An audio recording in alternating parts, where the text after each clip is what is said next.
Bonjour à tous, soyez les bienvenus dans votre émission Il est l'heure mon Senior, une émission qui vous présente les actions mises en place par le département et ses partenaires. Témoignages, conseils d'experts, on vous présente une bonne recette du bien vieillir dans la Loire. Au sommaire, immersion dans un accueil de jour. À qui s'adresse cette structure? Réponse dans l'émission. Qu'est-ce qu'une zone bleue? Ce sont ces endroits du monde où vivent de nombreux centenaires et qui plus est en bonne santé. Devant un public ligérien, un médecin est venu expliquer les secrets de ces centenaires. Emprunter des jeux pour les tester, direction la ludothèque de Saint-Just-Saint-Rambert. Il y en a pour tous les âges, de la petite enfance jusqu'à l'âge adulte. Et puis enfin, on termine en gourmandise avec un restaurant participatif et solidaire. Au fourneau, ce sont des bénévoles qui cuisinent.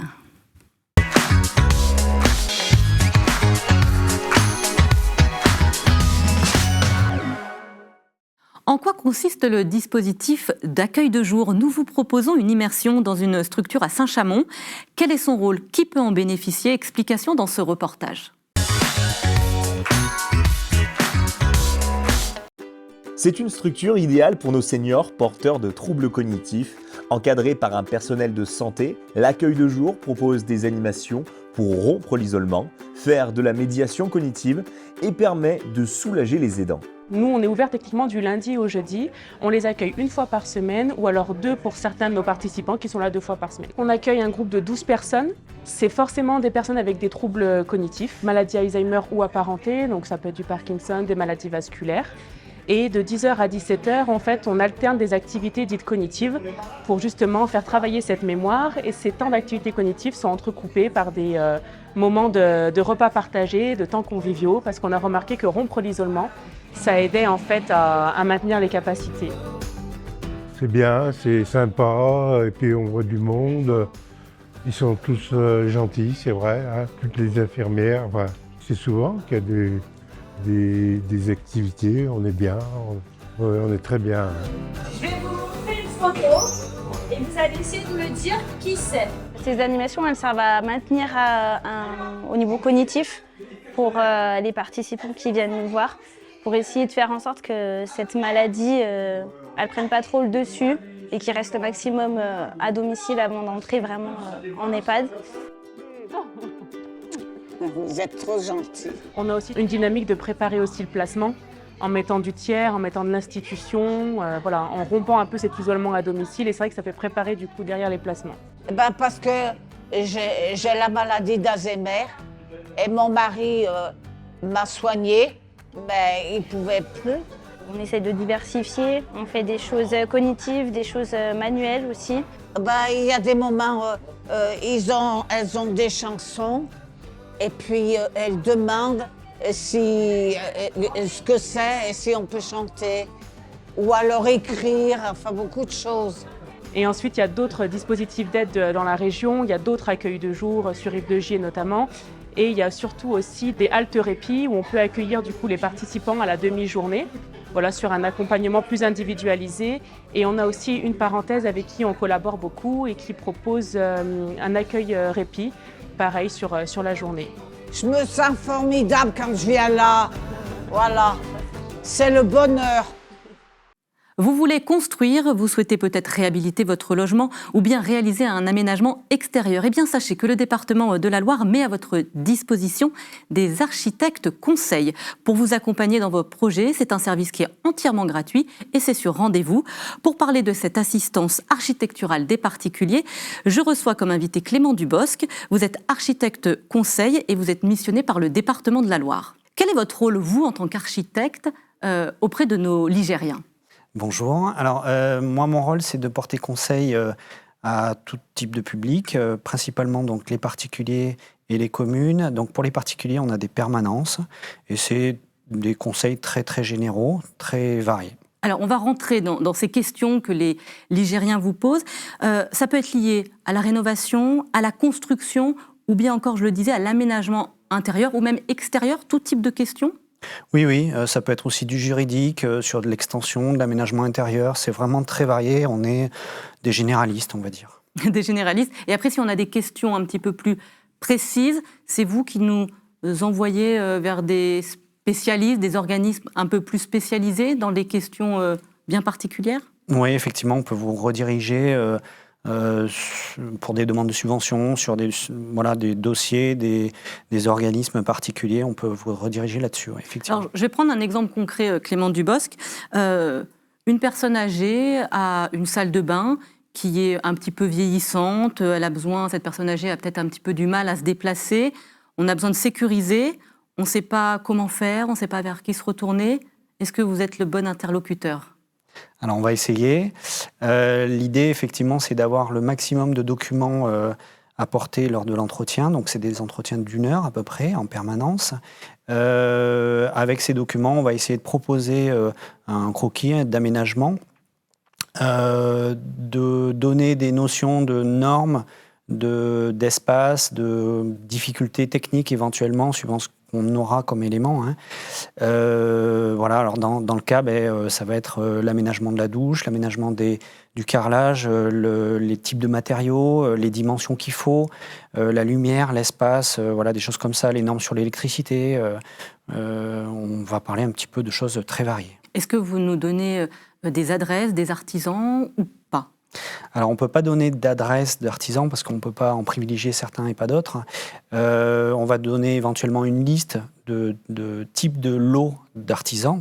Le lot carreleur, par exemple, dans ce cas-là, le lot plomberie, sanitaire, etc. Mais on ne peut pas donner de nom d'entreprise. Nous, ce qu'on conseille, c'est de faire chiffrer des entreprises locales. Donc, on vient avec un dossier quand même, vous l'avez dit, il ne faut pas venir les mains dans les poches. On vient avec des photos, on fait même des mesures, en fait, pour vraiment vous donner quelque chose de très précis. Parce que sinon, c'est un petit peu plus compliqué. Il faut impérativement avoir que vous ayez quelque chose sous la main. Oui, alors il ne faut pas se mettre la pression, on fait avec ce qu'on a. Mais c'est vrai que d'avoir des photos, des petits plans éventuellement, des fois il n'y a rien. Donc c'est pas grave, on fait avec. Mais plus on a d'éléments, plus notre mission est facilitée. Nous, il faut qu'en fait, depuis notre bureau, on s'imagine un petit peu la problématique des lieux.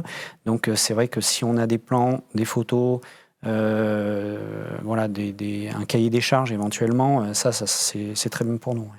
Comment on vous rencontre? Alors, expliquez-moi le côté info-pratique. On rappelle, c'est gratuit, c'est un service gratuit mis en place par le département de la Loire. Comment on fait pour vous consulter, pour vous contacter? Alors, c'est très simple. Vous allez sur le site internet du département. Il y a un numéro de téléphone, vous les appelez et puis vous avez un rendez-vous. Donc tout se fait par téléphone et après on se déplace. Voilà. Il y a 3 permanences, vous l'avez dit, vous pouvez nous les redire? Alors il y a 3 secteurs. Moi je suis sur Montbrison, il y a un secteur à Saint-Étienne et un secteur à Roanne. Donc il y a 3 architectes sur le département. Chacun a son secteur et il y a chacun a ses permanences aussi. Donc moi en l'occurrence c'est le 2 mercredis par mois et voilà. Très bien. Merci beaucoup en tout cas d'avoir fait connaître ce service. Je rappelle, vous pouvez consulter si vous avez des aménagements intérieurs, extérieurs, rénovation dans votre habitat. Merci beaucoup Clément Dubosc. Merci à vous. Connaissez-vous les zones bleues, ces endroits qui concentrent un nombre important de centenaires? La retraite complémentaire Agir Arco a invité ses membres lors d'une conférence sur la thématique suivante, les secrets des centenaires de ces zones bleues. On revient en images pour vous sur cet événement.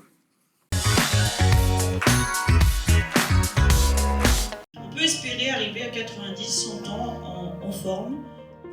Nous accueillons en fait une centaine de retraités de l'Agir Carco, donc retraités du secteur privé, que nous avons invités aujourd'hui afin qu'ils découvrent les secrets des centenaires dans ce qu'on appelle des zones bleues.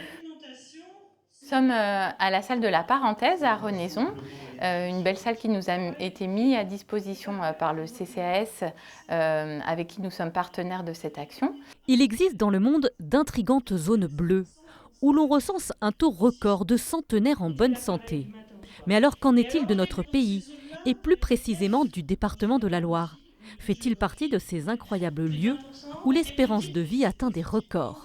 Il n'y a pas de zone bleue encore reconnue en France, bien qu'on ait une excellente longévité en France, notamment pour les femmes, qui sont presque aussi bonnes que les japonaises. On a un peu plus de 85 ans. Mais par contre, on n'a pas une bonne espérance de vie en bonne santé en France et il n'y a pas de zone bleue. On a beaucoup de centenaires, mais ils ne sont pas en très bonne santé. À l'heure actuelle, 5 régions du monde sont considérées comme des zones bleues. L'île d'Okinawa au Japon, l'île d'Ikaria en Grèce, la province sarde de Nuoro en Italie, la péninsule de Nicoya au Costa Rica et enfin la ville de Loma Linda en Californie aux États-Unis. Alors vous aussi, voulez-vous vivre jusqu'à 100 ans? Si c'est en super santé, oui. Maintenant, je me dis pourquoi pas. Vous m'auriez dit ça hier ou avant-hier, j'aurais dit oh non, ça fait loin. Et puis non, finalement, pourquoi pas, à condition d'y aller en bonne forme. Pas besoin de partir à l'autre bout du monde. La médecin conférencière propose quelques conseils pour créer sa propre zone bleue. Le but, c'est vraiment de transmettre une idée positive du vieillissement, de contrecarrer un petit peu l'agisme qui est dominant en France avec cette vision très négative du vieillissement. Alors que les zones bleues nous montrent que c'est possible de faire autrement, de vieillir en très bonne santé et de maintenir une bonne mobilité, une bonne fonction intellectuelle jusqu'à très tard dans la vie et que Alzheimer et la dépendance, c'est pas du tout la fatalité et c'est pas du tout l'avenir de la vieillesse, qu'on peut vivre vieux en forme assez longtemps. Prévenir aujourd'hui pour mieux vivre demain, des centres de prévention s'adressent à tous les allocataires de la retraite complémentaire Agir Arco, de 50 ans et plus, ainsi qu'à leurs conjoints ou aidants familiales.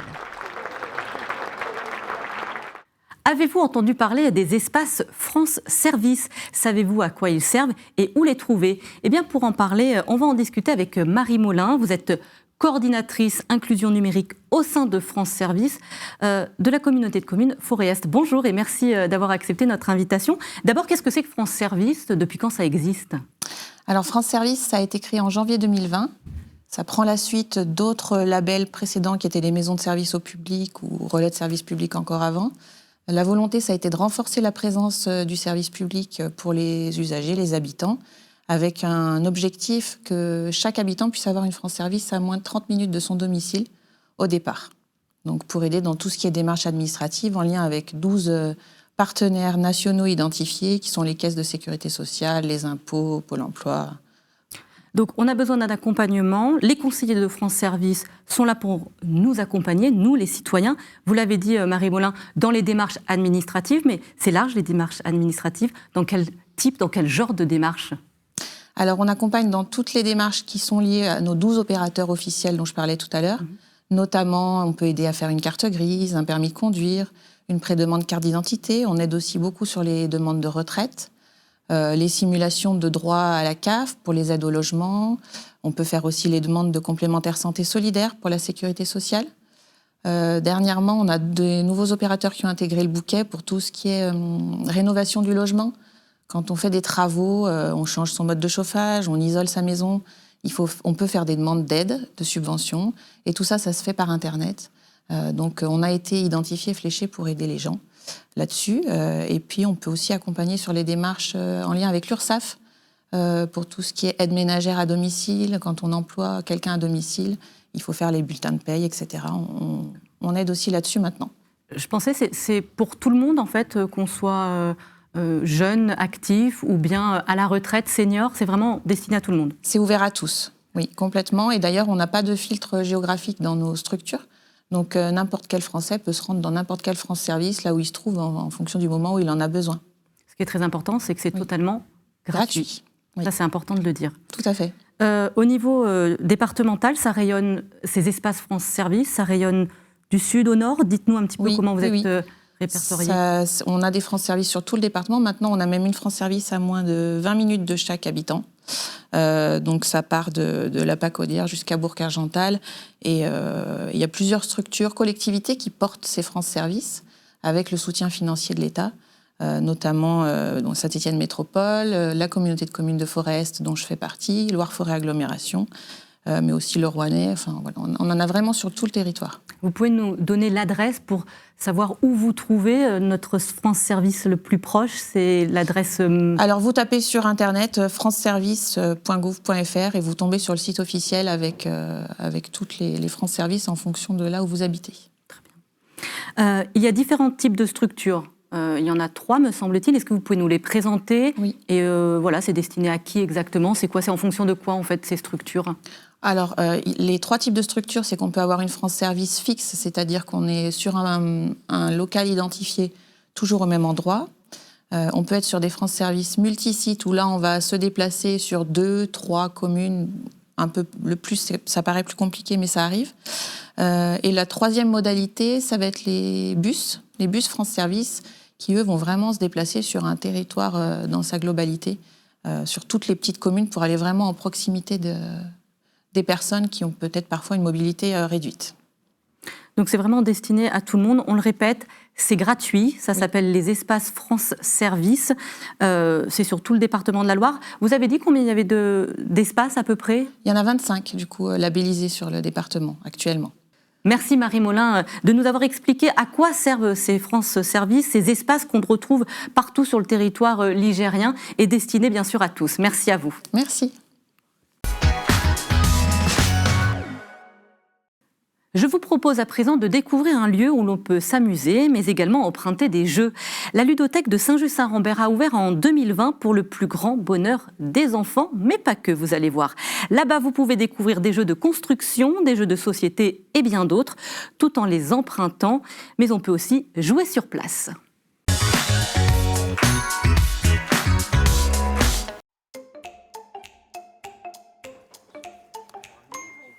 Véritable temple du jeu pour les enfants et toute la famille. La ludothèque de Saint-Just-Saint-Rambert est un lieu où le plaisir du jeu est roi. On vient souvent. Ma fille aime bien l'espace jeu là-haut. Et sinon, on emprunte des puzzles, des jeux de société, des jeux de construction. Dès l'entrée, les étagères remplies de jeux font de l'œil aux jeunes visiteurs. Ici, on peut jouer et emprunter des jeux pour 3 semaines. On vient parce que ça nous permet d'essayer des nouveaux jeux, de passer un petit moment avec les enfants. Et puis des fois, ils sont contents parce qu'ils retrouvent des copains d'école, en fait, pour pouvoir jouer. Les jeux, souvent, on les utilise pendant 1 ou 2 semaines. Et puis après, ça reste au fond d'un placard. Donc, ce qui est intéressant avec la ludothèque, c'est qu'on emprunte et après on rend. Et si ça nous plaît vraiment, on le réemprunte. Le jeu n'échappe pas aux tendances et certains sont plus cotés que d'autres. Les Playmobil ou encore les Lego restent une valeur sûre.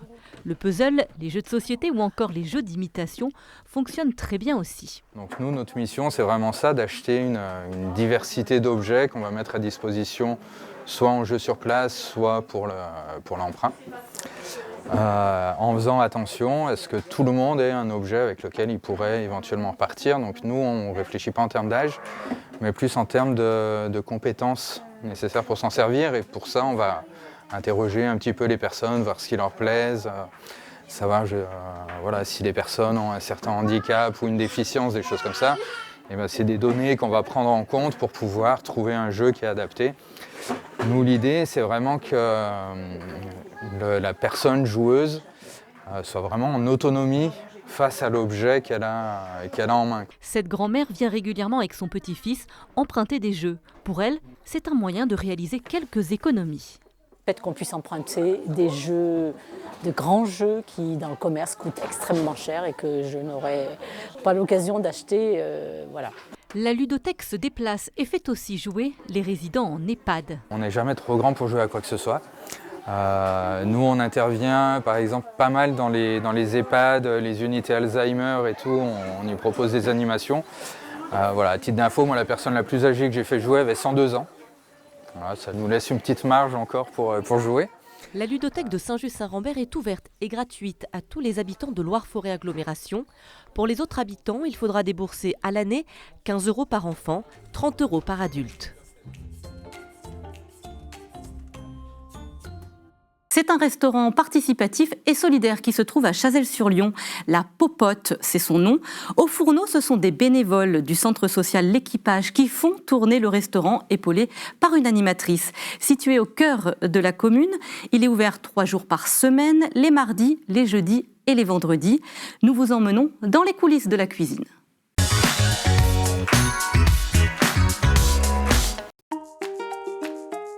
C'est un restaurant pas comme les autres, la Popote de l'Équipage à Chazelles-sur-Lyon. On peut évidemment venir y déjeuner, mais également partager de beaux moments de convivialité en venant cuisiner. Elle a été créée par le centre socio-culturel L'Équipage de Chazelles-sur-Lyon. Et au départ, c'était des ateliers cuisine mensuels qui avaient lieu dans le centre socio-culturel. Concrètement, moi, je suis la seule salariée. Avec moi, il y a en ce moment Sacha qui est volontaire en service civique.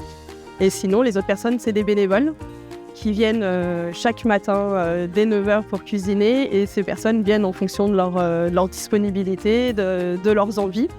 Aujourd'hui, ce sont 4 bénévoles qui s'activent en cuisine, accompagnés de Sacha et Adeline. Je suis retraitée depuis l'année dernière et je cherchais des activités. On m'a dirigée vers le centre socio-culturel et j'ai su qu'il y avait une popote et qu'on pouvait venir y manger, aider, etc., etc. Et donc je suis venue, j'ai découvert et j'ai aimé. Moi, mon rêve quand j'étais gamine, c'était d'aller à l'école de cuisine chez Bocuse ou des trucs comme ça. Et il y avait 3 écoles en France et on m'a refusé parce que j'étais une fille.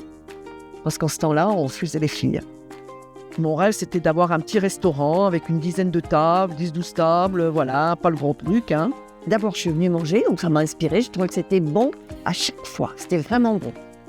Alors, on sait pourquoi aussi. C'est parce qu'on est très généreux. On met du beurre, on met de la crème. On récupère les fruits et légumes que la Biocoop, notre voisine, ne peut plus commercialiser. Et on se fournit aussi, pour ce qui est légumes, c'est un producteur de Chazelles, Pailleux. La viande, ça vient de la boucherie d'à côté, les bouchers doubles. Pour régaler les 22 convives annoncés ce midi, les bénévoles concoctent un délicieux menu de saison. On a la tarte au boudin avec des oignons, et puis on a des légumes au four, et il y a une poire belle Hélène.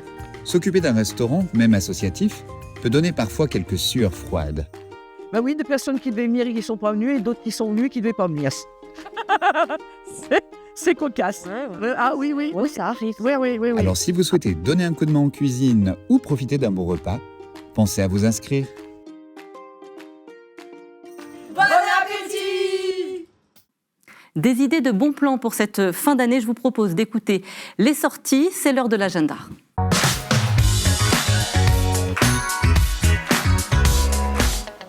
Envie de goûter aux joies de la glisse près de chez vous? Rendez-vous donc sur les pistes de la station de Chalmazel. Culminant à plus de 1600 mètres d'altitude, elle vous offre une gamme d'activités de pleine nature. Profitez donc des 15 pistes de descente et des nombreuses activités hivernales. Seul, en famille ou entre amis, venez prendre un grand bol d'air frais dans les monts du Forêt. Retrouvez la féerie des fêtes de fin d'année grâce au marché de Noël qui s'installe dans plusieurs communes ligériennes. Sous les guirlandes scintillantes, les petits chalets de bois proposent une variété de créations artisanales idéales pour préparer vos cadeaux de Noël. Ateliers de lutin, animations musicales, chalet du Père Noël, balade en calèche, les animations sont nombreuses. Vous y trouverez forcément votre bonheur pour vivre la féerie de Noël. Le festival Polisson revient. De la musique certes, mais aussi une célébration de la diversité culturelle et de l'art sous toutes ses formes. Des performances musicales, des surprises, des soirées multi-artistes, une expo photo et bien d'autres surprises. Polisson qui s'annonce comme un rendez-vous à ne pas manquer pour tous les amoureux de la musique. Plongez au cœur de la serre tropicale du Père Noël pour le conte 2024 de Valgrandjean, nommé Néréa et le jardin aux merveilles. Embarquez dans l'aventure épique des nombreux lutins et du Père Noël. Néréa et le jardin aux merveilles, un spectacle grandiose, imaginé et interprété par 220 bénévoles et destiné à toute la famille. Merci à tous de nous avoir suivis. Je vous dis à très bientôt pour un prochain numéro.